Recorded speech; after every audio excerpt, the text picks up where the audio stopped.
দর্শক, সংবাদের শুরুতে বলছিলাম প্রধানমন্ত্রী তারেক রহমানের সঙ্গে মালয়েশিয়ার প্রধানমন্ত্রী আনোয়ার ইব্রাহিমের বৈঠক শেষ হয়েছে। এ নিয়ে আরও জানাতে পুত্রজায়া থেকে যুক্ত হচ্ছেন সাব্বির রোজ। রোজ, জানাবেন দ্বিপাক্ষিক বৈঠক শেষে যৌথ বিবৃতি দেওয়া হচ্ছে কিনা, আর আরও একটি বিষয় জানাবেন শ্রমবাজার খোলা সহ কোন বিষয়ে আসলে কি অগ্রগতি হয়েছে।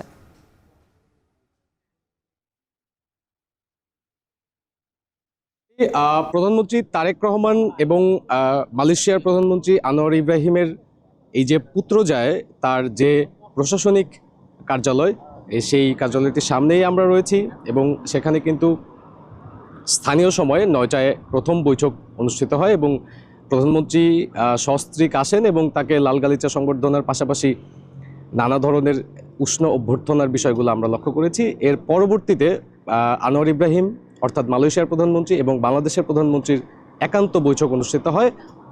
এই বৈঠকটির পরে এই দুই প্রধানমন্ত্রীর নেতৃত্বে দুই দেশের উচ্চ পর্যায়ের একটি বৈঠক অনুষ্ঠিত হয়। সেই দুই বৈঠক শেষে এখন মূলত মধ্যাহ্নভোজের যে আয়োজন সেটি চলছে। আমরা যেটি দুই প্রধানমন্ত্রী এবং সংশ্লিষ্ট বিবৃতি থেকে জানি সেটি হচ্ছে যে দুই দেশের শ্রমবাজার কে বেশি গুরুত্ব দেওয়া হয়েছে। তার পাশাপাশি দুই দেশের ব্যবসা বাণিজ্য, শিক্ষা, সেবা খাত থেকে শুরু করে আইসিটি থেকে শুরু করে দুই দেশের সম্পর্ক জোরদারের পাশাপাশি মালয়েশিয়ার সরকার এই আশ্বাস দিয়েছেন যে বাংলাদেশের সাথে বন্ধুত্বপূর্ণ সম্পর্ক যেটি ছিল সেটি জোরদারের পাশাপাশি দেশের যে কোনো সংকটে মালয়েশিয়া বাংলাদেশের পাশে থাকবে।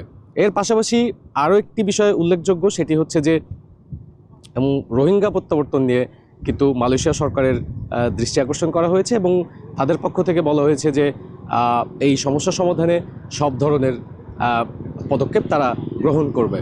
এবং আমরা দেখেছি গতকালই প্রধানমন্ত্রী তারেক রহমান কিন্তু বলেছিলেন যে আজ তাদের অর্থাৎ মালয়েশিয়ার প্রধানমন্ত্রীকে তিনি বলবেন বাংলাদেশের সাথে মালয়েশিয়ার যে শ্রমবাজার বন্ধ রয়েছে নানা জটিলতার কারণে, সেই জটিলতা কাটিয়ে এই বৃহৎ একটি শ্রমবাজার চালুর প্রস্তাব কিন্তু তিনি নিজে মুখেই বলেছিলেন এবং সেই বিষয়টি আমরা দেখেছি যে তিনি তার বিবৃতিতেও বলেছেন যে অতি দ্রুতই মালয়েশিয়ার যে বাংলাদেশ কর্মী পাঠায় সেই কর্মীদের জন্য এই বৃহৎ শ্রমবাজারটি উন্মুক্ত করে দেওয়া হবে।